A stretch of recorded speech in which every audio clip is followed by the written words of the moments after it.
வாங்க இப்போ நம்ம 5 நிமிஷத்தில் ப்ரெட் ஆம்லெட் எப்படி செய்கிறதுன்னு பார்க்கலாம். அதுக்கு ஒரு பவுல் எடுத்துக்கணும், 2 முட்டையை உடச்சி ஊற்றிக்கணும். நம்ம பசங்க சாயங்காலம் ஸ்கூல் விட்டு வந்ததுக்கு பிறகு ஸ்நாக்ஸ் ஏதாவது கேட்டால் வீட்டில் இருக்கிற இந்த பொருளை வச்சு நம்ம ஒரு சிம்பிளாக ஒரு ஸ்நாக்ஸ் செஞ்சு கொடுத்துடலாம்.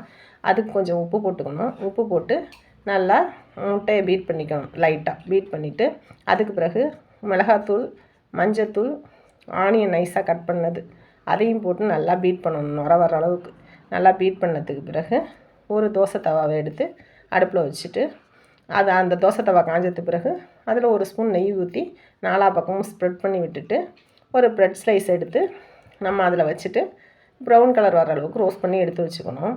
அதே தோசை தவாவில் திருப்பி கொஞ்சோண்டு நெய்யோ இல்லை எண்ணெயோ அதை விட்டு 4 பக்கம் ஸ்ப்ரெட் பண்ணிவிட்டு நம்ம ஆனியன்லாம் போட்டு நல்லா பீட் பண்ணி வச்சுருக்கோம்ல எக்கு, அதை என்ன பண்ணணும், அந்த தோசை தவாவில் எடுத்து ஊற்றி 4 பக்கம் ஸ்ப்ரெட் பண்ணி விடணும்.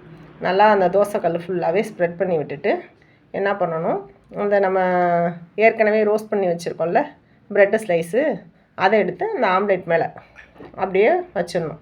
அந்த ஆம்லேட் மேலே வச்சுட்டு அதில் கொஞ்சோண்டு ஆயில், அந்த ஆம்லேட்டில் மேலே ஆயில் கொஞ்சோண்டு ஊற்றிட்டு அந்த ப்ரெட் ஸ்லைஸை வச்சு மயோனஸை ஒரு ஸ்பூன் மயோனஸ் எடுத்து வச்சுக்கணும். டொமேட்டோ சாஸ் அதையும் ஒரு ஸ்பூன் எடுத்து அந்த ப்ரெட்டு மேலே ஸ்ப்ரெட் பண்ணி விடணும்.